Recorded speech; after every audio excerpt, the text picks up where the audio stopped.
And when the nurse came into the room, I said, who was that doctor that was just here? And she says, there's not been anybody here. I said, you don't understand. There was a young man. I described him to her perfectly. And she said, well, my desk is outside your door. No one has been in your room.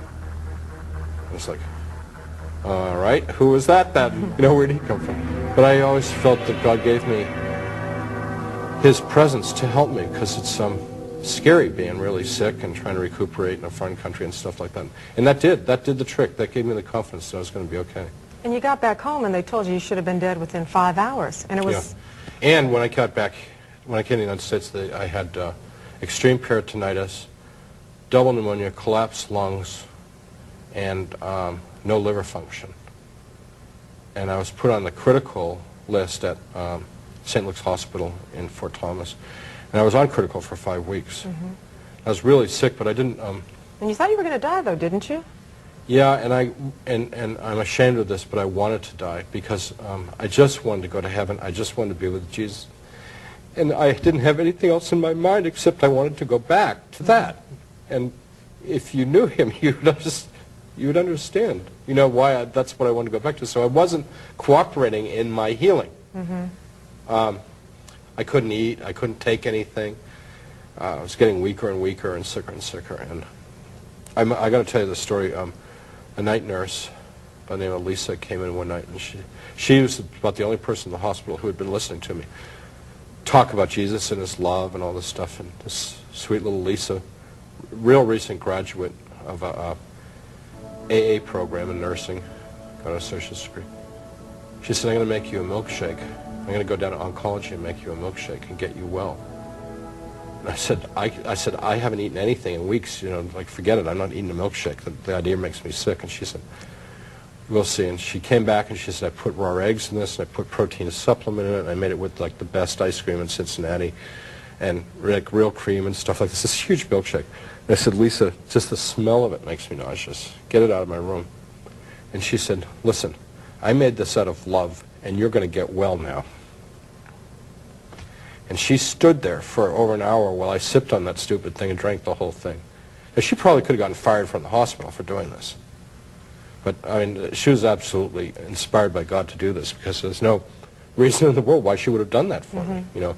And from that day on, I just started getting better. And while you were laying in that hospital room, you also kept hearing a patient in another room wailing. Oh, yeah. That was a beautiful experience as well. So sad. The man across the hall, whose name was Clarence, had extreme Alzheimer's, and all he did was make sounds like a wild animal, really loud though. He was also a biter, and every time a nurse I'd see a nurse or something go into his room, a few minutes later, ah, you know, like, Clarence, don't bite me, you know. He couldn't make any rational sounds, and his wife stayed in the room with him. And she was a sweet woman. I felt so sorry for her and for Clarence. And one night, he was driving me crazy. He would wake me up in the middle of the night with his howling and his screaming, and nobody could calm him down. And it was like a wild animal. And it's like, man, I'm sick. I'm trying to get well, and this guy's like making me sicker, you know, with his noise. And so I said to God, I said, what is this about? Why do I have to be, you know, in a hospital with this, like, crazy man, you know? And I was shown that what he was doing, Clarence was still Clarence, way deep down inside that diseased body. And he was just, Clarence was basically yelling, I'm still alive, I'm still here, I'm still me. But he wasn't able to express it. So it's just coming out in all these strange, contorted ways. And then what did you do? I started to pray for him, you know? And I thought that he and I became buddies after that, although I never saw him. Didn't you yell out something, or Clarence, I know you're there, and it calmed him when he did that? I yelled to him, and I said, Clarence, I'm hearing you now. I finally understand what you're saying. And that calmed him? Yep. Somebody heard him? Yep. His cries? Nobody else heard him. Well, you couldn't hear him because it was just noise. Now, eventually you were released from that hospital. And I have to also point out, there was no evidence on paper that you received that said you actually had died in that Paris hospital. Because did you ever ask for it, or they didn't know? Oh yeah, We had the American consulate, we had a U.S. senator, we had all kinds of people trying to get my medical records, and they would never send my medical records. Oh, so you've never even gotten the records? And I think I know why. Because of what they didn't do. Yeah. You're right. The lawsuits. You get out of the hospital, and eventually you recuperate, and you're back at the university? Mm-hmm. And how do you deal with that? You're back in this environment where you were in before, a very heady intellectual environment with your friends around, all non-believers, I assume. Well, I wanted to show them Christian love, and they asked me to be the department chair. And so I became an administrator. And I did my best to take care of their needs and to love them and to get them the best raises I could possibly get and get them the equipment and the facilities and the materials that they were all hollering for all the time. But they were not interested in my message, and in fact, some of the administrators over me told me to never, ever mention my experience or God or heaven or Jesus or anything, ever, They thought ever. you were loony. They thought you were making it up? They despised it. They hated it. You made them angry. Yeah, I mean, I had people say to me, sidle up to me and says, you know, you don't really believe all that crap you've been saying. You know, you don't believe that, do you? You know, like, well, yeah. I mean, people, they don't want to accept it because if they were to accept it, then it would challenge the whole structure of their thinking. You know?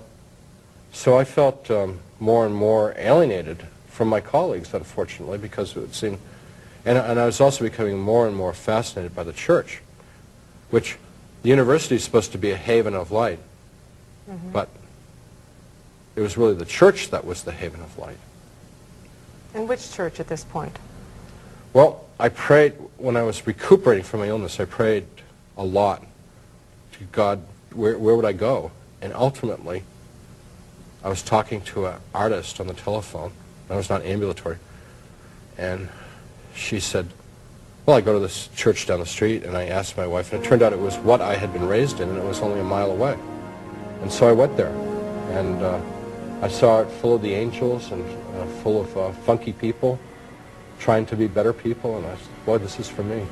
And you had a Catholic nun, a friend, a student, who had prayed you into this. You never considered Catholicism. You went back to something that you were familiar with, or you felt called back to? I did consider Catholicism. I went on, actually I went on several retreats with the Jesuits, and they said, basically to me, you're doing fine where you are, why don't you just stay where you are? I did look at Catholicism and consulted priests, and they didn't discourage me. They said, but Follow where God's taking you? yeah, you're being very active in the church that you're in, doing the right thing. Why would you leave that and come do this? And I couldn't really explain that. I didn't feel called to do that. So over the next 7 years, by 7 years later, you're a Protestant minister. You have a master's in divinity, and you decide to chuck all the university life and. Yeah, that was hard because I'd worked so hard to become a tenured professor, and finally, as a tenured professor and as a chair, was in the gravy. Sure. It takes a while, but you know, I was doing real well.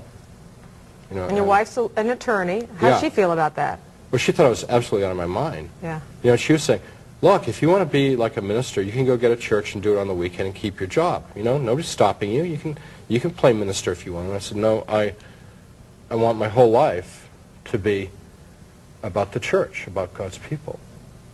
And she said, well, you're doing ministry at the university. And I said, yeah, I know, but I can't talk about Jesus, I can't talk about God. I mean, that's not what I had in mind.